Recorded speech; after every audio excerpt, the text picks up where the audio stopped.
So, maglalaro tayo ng isang game na pinakalan na a game about digging a hole. Kung saan, yun nga, it's all about maghuhukay ka. I'm not sure kung paano matatakbo yung laro natin, pero all I know is I want to dig your hole. Hindi, joke lang. So, without further ado, simulan natin siya. Let's see kung ano meron sa laro na to. And excited lang makita kung ano mapapaiwating itong laro sa atin. So, new game tayo. Okay.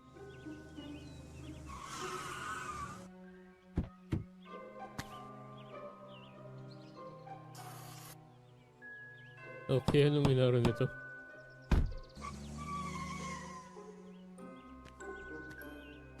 House for sale, only 10,000 with gold treasure in the garden.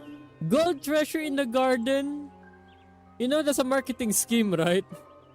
Buy now. Galing. Buy now and get rich. Yeah, sure. Maliniwala ako niyan. Kaya ngayon, kukunin ko yan. Diba? Super Mega Digger 3000 Ultimate 2.0. Diba? Parang iPhone lang. Detector cell exposed when the battery gets empty. Okay, so we better make sure na hindi mangyari yun. Ganun ba? Okay, so wait lang. Let me use online sensitivity ko. Inventory, sprint. Okay, so what am I supposed to do na? Oh, okay. Save game. Oh, interesting game. Okay. Sige, let's see here.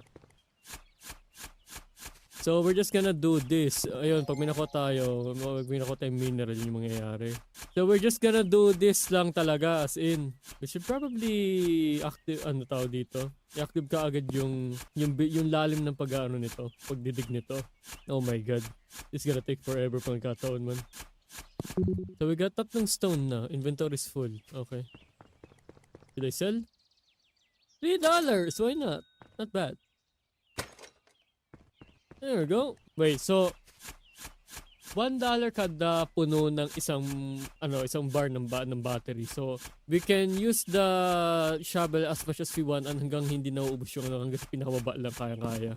Okay, sige. Can I do this? Like, ididig ko pa ng malalim yung isang part lang. I mean, it can, pero napaka-inefficient niya. Compare sa ganito ng wide yung niya. Ooh, cold! Yeah, I know, battery low. Yan, di sabog yan, don't worry. I know what I'm doing. I'm a professional.